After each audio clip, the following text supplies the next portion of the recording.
Hi friends, welcome back to my channel. और आज का जो हमारा टॉपिक है वो है साइनेप्स एंड न्यूरल ट्रांसमिशन। तो टॉपिक को स्टार्ट करने से पहले मेरी आप सभी से एक रिक्वेस्ट है कि अगर आप हमारे चैनल पर नए हैं तो चैनल को सब्सक्राइब करके बेल आइकन को प्रेस कर दीजिए ताकि जैसे ही हमारी कोई न्यू अपडेट आए आप तक उसकी नोटिफिकेशन जल्द से जल्द पहुंचे। तो without any time wasting let's start it.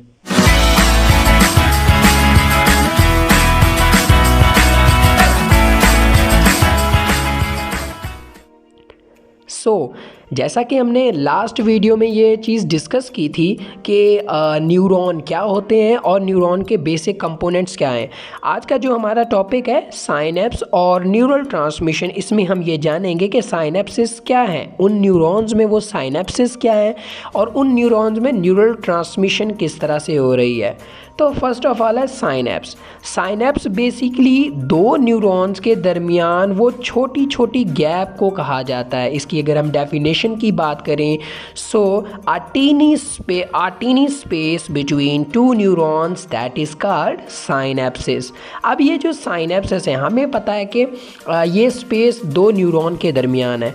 अब दो न्यूरॉन जो हैं, एक न्यूरॉन का एक्सॉन और दूसरे न्यूरॉन का जो डेंड्राइट है, इसे ही हम साइनेप्स कहते हैं। इनके दरमियान जो स्पेस होती है इसे ही हम साइनेप्स कहते हैं। अब इनको हम प्री सिनेप्टिक मेम्ब्रेन और पोस्ट सिनेप्टिक मेम्ब्रेन भी कहते हैं। अब जो हमारा जो प्री सिनेप्टिक मेम्ब्रेन है जो कि एक्सॉन वाली जगह है, इस जगह में बेसिकली छोटी छोटी वेसल्स होती हैं।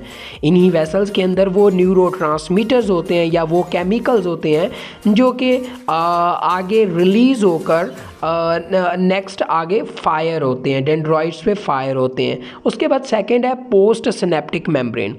अब ये जो पोस्ट सिनेप्टिक मेम्ब्रेन है इस पे छोटे छोटे रिसेप्टर्स लगे होते हैं।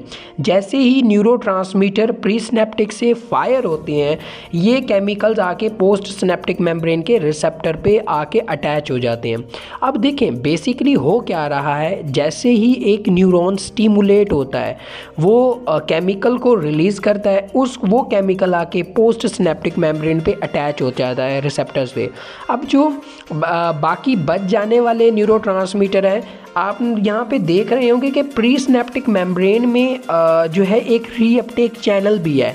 इसी रीअपटेक के चैनल के ज़रिए वो बाकी बचे हुए न्यूरोट्रांसमीटर रीअप हो जाते हैं, मतलब वापस उसी प्री सिनेप्टिक मेम्ब्रेन में चले जाते हैं। उसके बाद हमारा सेकंड है न्यूरल ट्रांसमिशन। अब बेसिकली हमारी बॉडी में दो तरह की ट्रांसमिशन हो रही है। एक केमिकल ट्रांसमिशन, ऐसी ट्रांसमिशन जिसमें केमिकल्स रिलीज़ होते हैं, और दूसरी इलेक्ट्रिकल ट्रांसमिशन जिसमें इलेक्ट्रिकल इम्पल्सेस ट्रांसमिट होती हैं। अब आपने देखा होगा कि जो दो न्यूरॉन के दरमियान ये सारा प्रोसेस हो रहा है, जिस जगह पे जिस स्पेस पे ये सारा प्रोसेस हो रहा है एक्सॉन और डेंड्राइट के दरमियान, इस स्पेस को सिनेप्टिक क्लेफ्ट कहते हैं। इस सिनेप्टिक क्लेफ्ट का जो साइज़ होता है वो बेसिकली डिफरेंट न्यूरॉन्स में डिफरेंट टाइप्स का होता है। फॉर एग्जांपल किसी में ये ज़्यादातर 10 to 20 नैनोमीटर होता है और किसी में ये 0.1 नैनोमीटर।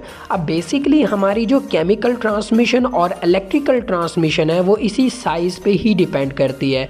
और जैसे कि हमारी जो केमिकल ट्रांसमिशन है, ये केमिकल ट्रांसमिशन ऐसे न्यूरॉन्स जिनमें जो साइनेप्सिस की स्पेस है या डिफरेंस है वो 10 to 20 नैनोमीटर है, उनके दरमियान, क्योंकि उनका फ़ासला इतना ज़्यादा होता है कि उसमें इलेक्ट्रिकल ट्रांसमिशन नहीं हो पाती, तो इस जगह पे ये केमिकल्स रिलीज़ होते हैं, ये न्यूरोट्रांसमीटर्स रिलीज़ होते हैं। ये न्यूरोट्रांसमीटर रिलीज़ होके नेक्स्ट जो है आगे मतलब पोस्ट सिनेप्टिक मेम्ब्रेन पे जाके सारी ट्रांसमिशन को करते हैं। जो सेकंड हमारी है इलेक्ट्रिकल ट्रांसमिशन, ऐसे न्यूरॉन्स जिनके दरमियान फासला 0.1 नैनोमीटर या इससे भी कम है, उनमें इलेक्ट्रिकल ट्रांसमिशन होती है। क्योंकि इलेक्ट्रिक ट्रांसमिशन में इम्पल्स, जब भी एक न्यूरॉन स्टिमुलेट होता है और वो इलेक्ट्रिकल इम्पल्स को जनरेट करता है, वो इलेक्ट्रिकल इम्पल्स बाज़ औक़ात ऐसे न्यूरॉन्स के दरमियान जिनमें 0.1 नैनोमीटर का फासला होता है, इनसे डायरेक्टली पास होके नेक्स्ट न्यूरॉन में चली जाती हैं। उनको इलेक्ट्रिकल ट्रांसमिशन कहते हैं। तो उम्मीद करता हूँ कि आज का टॉपिक आपको बहुत ही अच्छे से क्लियर हो गया होगा कि साइनेप्सिस क्या है, उनमें मतलब सिनेप्टिक क्लेफ्ट क्या है और इन न्यूरॉन्स में न्यूरल ट्रांसमिशन किस तरह से हो रही है। तो मिलते हैं फिर हम नेक्स्ट वीडियो में नेक्स्ट इन्फॉर्मेशन के साथ। तब तक के लिए बाय बाय।